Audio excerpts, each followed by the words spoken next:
Hello everyone, welcome to my YouTube channel. तो आज मैं आपके लिए लेकर आई हूँ एक न्यू शॉर्ट ड्रामा जो कि मुझे पसंद है क्योंकि इसमें थोड़ी सी रियलिटी झलकती है। अगर आप इसको देखोगे ना तो आप भी इसको खुद से रिलेट कर पाओगे। मतलब आप इमेजिन कर सकते हो कि सडनली आपका फोन, आपका स्मार्टफोन जो कि 24 घंटे आपके साथ रहता है, वो एक मेल या फीमेल वर्जन में ट्रांसफर हो जाए तो कितना अच्छा रहेगा ना। मतलब आपको एक दोस्त मिल जाएगा या फिर एक पार्टनर। तो ऐसा ही आज हमें इस ड्रामा में देखने को मिलेगा, जहाँ हमारा मेल लीड जो है वो एक स्मार्टफोन है और हमारी फीमेल लीड जो है वो एक क्यूट सी गर्ल है। ड्रामा का नाम है I am your Mimi phone.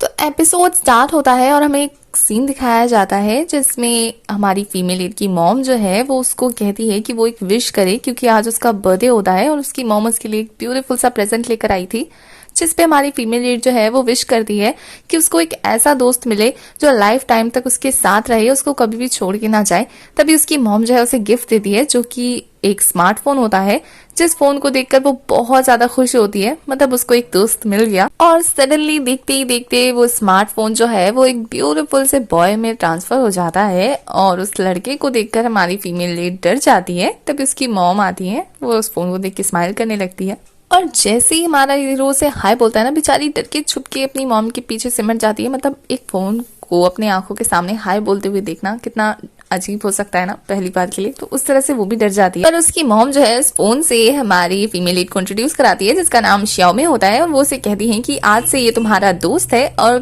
तुम्हें अपनी जितनी भी चीजें है ना इसके साथ शेयर करनी होगी, अपना दुख, अपनी एक्साइटमेंट, अपनी खुशी, सारी चीजें। और इधर हमारे स्मार्टफोन को दिखाया जाता है जो कि हमारी फीमेल लीड को स्कैन करने लगते हैं और कहते हैं कि मेरी बैटरी तो फुल है। अब हम इसके बारे में जान लेते हैं। ये है हमारी छोटी श्याओमी और वो इसके बचपन की एक पिक खींच लेते हैं अपनी आंखों से। और श्याओमी जो है अभी बच्ची है तो वो अपने स्मार्टफोन को देखकर उसे टीज करते हुए वहां से चली जाती है, जिसपे वो तो कंफ्यूज होकर स्माइल करने लगते हैं। और फिर दिखाया जाता है कि वो श्याओमी के कमरे को स्कैन करके पता लगाते हैं कि हमारी श्याओमी जो है वो अकेली रहती है इस घर में अपनी मॉम के साथ और बहुत छोटी है, 2nd क्लास में है और थोड़ी शैतान सी है। और फिर दिखाया जाता है कि श्याओमी सो नहीं रही होती है, वो हमारे स्मार्टफोन से पूछती है कि उसका नाम क्या है, जिसपे वो कहता है कि उसका नाम आरना, जिसपे R9 उसे सोने के लिए कहता है। तो श्याओमी कहती है कि उसका ये नाम अजीब सा किसने रखा, जिसपे वो कहता है कि मैं फोन का मॉडल हूं तो मेरा नाम ऐसा ही होगा ना।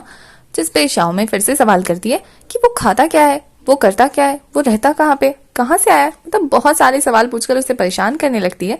तो R9 जो है वो परेशान होकर कहता है कि तुम्हें अब सो जाना चाहिए, तुम अभी 10 साल की हो, 10 साल के बच्चों को ग्रोथ की ज्यादा जरूरत होती है तो उन्हें 10 बजे से पहले सो जाना चाहिए।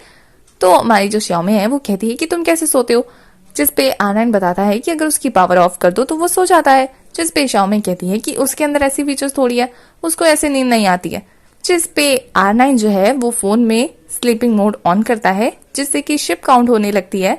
और चाइना में शिप काउंट करने की वजह से लोगों को नींद, जैसे इंडिया में लोरी सुनाने के बाद बच्चों को नींद आती है ना, वैसे ही। तो R9 शिप काउंट करने लगता है और हमारी लिटिल जियाओ जो है वो शिप काउंट की आवाज से सो जाती है। उसके बाद मॉर्निंग का सीन दिखाया जाता है जब हमारा R9 जो है वो अभी भी शिप काउंट कर ही रहा होता है और लिटिल जियाओमी उठ के कहती है कि मुझे तो लगा था शिप सो गया होगा मेरे सोने के बाद, पर शिप तो अभी तक काउंट कर रहा है।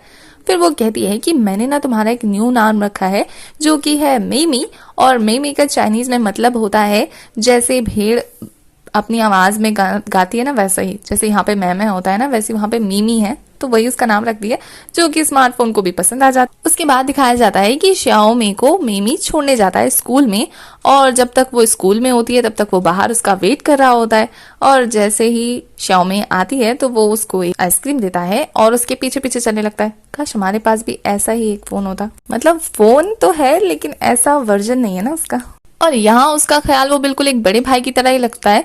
तभी दिखाया जाता है कि श्याओमी चलते चलते एक दुकान के सामने रुकती है और वहां पे रखा हुआ रेड शूज उसे बहुत पसंद आता है और अब वो अपने मन में सोचती है कि बड़ी होकर वो ऐसा ही शूज लेगी। और वो अपने फोन को भी कहती है, यानी मिमी को कहती है कि जब वो बड़ी हो जाएगी ना वो अपनी मॉम की तरह ऐसी हाई हील्स पहनेगी और टॉल हो जाएगी। जिसपे मिमी जो है वो उसकी ऐसी बातों पर उस शूज की एक पिक ले लेता है जिससे कि वो इसकी मेमोरी में हमेशा स्टोर रहे। और फिर वो दोनों मस्ती करते हुए घर जाने लगते हैं। तभी दिखाया जाता है कि मिमी को नोटिफिकेशन मिलती है कि बारिश होने वाली है और वो जो है अपना छाता पहले ही ऑन कर लेता है, जिस पे श्याओमी कहती है कि उसने ऐसा क्यों किया, अभी तो धूप थी।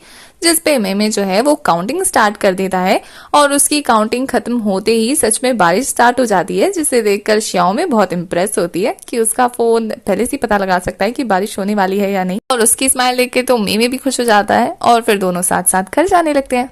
और इस तरह से दोनों हमेशा रेगुलर अपना डे कंटिन्यू करते हैं। पर एक दिन श्याओमी जो है उसी दुकान के बाहर जाकर देखती है कि उसका जो फेवरेट रेड शूज था वो बिक चुका था, जिसे देखकर वो बहुत ज्यादा सैड हो जाती है और उसे सैड देखकर मिमी भी सैड हो जाता है। उसके बाद देखते ही देखते 10 साल बीत चुके होते हैं और हमारी श्याओमी बड़ी हो चुकी होती है, पर उसका दोस्त यानी कि उसका स्मार्टफोन मिमी अभी तक वैसा का वैसा ही होता है और उसके साथ अभी भी होता है और अभी भी वो उसको स्कूल से लेने आया होता है, उसका वेट कर रहा होता है। तो श्यामी उसके पास आकर कहती है कि स्कूल कितनी बोरिंग होती है ना, तुम कितने इंटरेस्टिंग हो, फोन तो हमेशा से ही इंटरेस्टिंग थे। और यहाँ हमें ये भी पता लगता है कि इन दोनों की बॉन्डिंग जो है वो पहले से कहीं ज्यादा अच्छी हो चुकी है। मतलब अब 10 साल तक वो एक ही फोन के साथ है तो जाहिर सी बात है बॉन्डिंग अच्छी होगी। उसके बाद दिखाया जाता है कि वो फोटो खींचने लगती है उसके साथ और फोटो खींचते खींचते वो एक चीज नोटिस करती है कि उससे ज्यादा क्यूट तो मिमी की फोटो आ रही है और वो ये देखकर सैड हो जाती है और मिमी उसकी बातों पे हंस देता है। फिर वो श्याओमी से फोन लेकर कहता है कि क्यों ना मैं तुम्हारी फोटो खींचूं, क्योंकि मैं वैसी ही फोटो खींचूंगा जैसे मैं तुम्हें देखता हूँ। और फिर मिमी उसके सामने बैठ जाता है और अपनी आंखों से उसे बहुत ही क्यूट क्यूट तरीके से पोज बनाते हुए देखकर उसकी बहुत अच्छी अच्छी फोटोज खींचने लगता है। और फिर जब वो श्याओमी को दिखाता है तो श्याओमी अपनी फोटो देखकर इम्प्रेस हो जाती है, लेकिन फिर थोड़ी देर बाद सैड होकर कहती है पर ये फोटोज तो वैसी आती है ना जैसे कि तुम मुझे देखते हो, फोन में थोड़ी ना एक जैसी फोटो आती है। इस बात पे वो भी हामी भरता है, पर फिर दोनों साथ में फोटोज खींचने लगते हैं। तो उन दोनों की मस्ती के बीच में श्याओमी नोटिस करती है कि मिमी जो है वो कुछ देर के लिए ब्लर हो रहा है और फिर विजिबल हो रहा है, फिर इनविजिबल हो रहा है। तो जब वो देखती है कि उसके फोन में चार्ज नहीं है तो मिमी फटाफट चार्ज पे लगाता है, जिस बात से श्याओमी थोड़ी सी अपसेट हो जाती है कि वो उसे चार्ज पे लगाना भूल गई थी। पर मिमी कहता है कि वो सिर्फ 5 मिनट चार्ज होने के बाद 2 घंटे आराम से चल सकता है, तो वो बेफिक्र हो जाए 5 मिनट तक। उसके बाद वो रेस्ट करने लगता है। तो श्याओमी कहती वो अभी थोड़ी देर के लिए डर गई थी जब उसने उसे इनविजिबल देखा, वो हमेशा उससे प्रॉमिस करके रखे कि वो उसे कभी छोड़ के नहीं जाएगा। जिसपे मिमी कहता है कि वो उसे तब तक छोड़ के नहीं जाएगा जब तक वो खुद उसे ना फेंक दे। और इस बात पे श्याओमी कंफर्म होती है कि वो उसे कभी नहीं छोड़ेगी। उसके बाद कुछ दिन बाद का सीन दिखाया जाता है जहाँ हमारी श्याओमी जो है वो पढ़ाई कर रही होती है, पढ़ाई तो नहीं ड्राइंग कर रही होती है, मतलब बोर हो रही होती है बहुत ज्यादा, क्योंकि यहाँ उसके पास मिमी नहीं था और मिमी जो था वो अपडेट होने के लिए गया हुआ था कंपनी में, जिसकी वजह से यहाँ हमारी श्याओमी के दिन नहीं कट रहे थे। वो जैसे तैसे बारिश की बूंदों के साथ खेलकर टाइम पास कर रही होती है। तभी उसकी मॉम आती है और कहती है कि उन्होंने कितनी बार कहा है कि वो अपना पुराना फोन छोड़कर न्यू फोन खरीद ले, जिस पे श्याओमी मना कर दिए कि उसे अपना फोन ही जो कि अपग्रेड होने के बाद अच्छा हो जाएगा। जिस पे उसकी मॉम कहती है कि लोगों के बच्चे दूसरे फोन खरीद लेते हैं पर तुम तो एक ही फोन लेकर बैठी हो। जिस पे हमारी श्याओमी कहती है वो फोन थोड़ी ना है, वो तो मेरा बेस्ट फ्रेंड है। पर उसकी माँ कहती है कि तुम तो बोर हो रही हो ना इन दिनों, तो नया फोन ले लो। जिस पे वो कहती है कि कुछ दिनों की तो बात है। यहाँ मेरी मम्मी है जो पुराना फोन खराब होने पे भी ये नहीं कहती कि हाँ तेरा फोन ठीक करा दूंगी, पर इसकी मॉम कितनी अच्छी है, इसे न्यू फोन लेने के लिए जिद कर रही है। आप में से किसी की मॉम है क्या ऐसी? पर वो मिमी के साथ इतनी लॉयल थी कि उसके और उसकी फ्रेंडशिप इतनी ज्यादा गहरी थी कि वो मिमी को छोड़ के कोई और फोन यूज नहीं करना चाहती थी, चाहे उसे कितनी भी बोरियत क्यों ना महसूस हो। और यहाँ दूसरी तरफ मिमी को दिखाया जाता है जिसका अपडेटिंग प्रोसेस चल रहा होता है, बिल्कुल शांत पड़े होते हैं जनाब। और दूसरी तरफ हमारी जियाओ जो है वो बहुत ज्यादा मिस कर रही होती है उसे। अब सोचो आपका फोन एक दिन के लिए आपसे दूर हो जाए तो कितना ज्यादा मिस करोगे आप उसे। मतलब थोड़ी देर के लिए चार्ज पे क्या जाता है, हम कितना बोर होते हैं। और यहाँ श्याओमी का फोन 1 हफ्ते के लिए बाहर था तो उसने तो उसे बहुत मिस किया होगा। और ये बात वो उसकी फोटो देखते देखते कहती है कि तुम जल्दी से बस आ जाओ, मैं बहुत ज्यादा मिस कर रही हूँ। और यहाँ श्याओमी को देखकर ऐसा लगता है जैसे कि उसे मिमी के लिए थोड़ा सा ना प्यार वाले फीलिंग आने लगी उसके मन में, पर ये बात उसे पता नहीं है। दूसरी तरफ श्याओमी को दिखाया जाता है जिसका अपडेटिंग प्रोसेस बिल्कुल पूरी तरह से हो चुका होता है। जितने भी न्यू फीचर्स थे वो उस फोन में आ चुके होते हैं और पुरानी मेमोरीज भी स्टोर होती है, मतलब कुछ भी डिलीट नहीं हुआ था। जिस वजह से जब वो पूरी तरह से ठीक होकर जाने लगता है तो सडनली उसे श्याओमी का मैसेज आता है जो उसे कहती है कि जल्दी आ जाओ, मैं तुम्हें बहुत मिस कर रही हूँ। और ये मैसेज मिलते ही तो ये जनाब भी बिल्कुल खुश होकर उसकी तरफ दौड़ पड़ते हैं, जैसे इन्हें भी थोड़ा थोड़ा प्यार होने लगा है। और यहाँ हमारे इस ड्रामा का फर्स्ट पार्ट खत्म हो जाता है।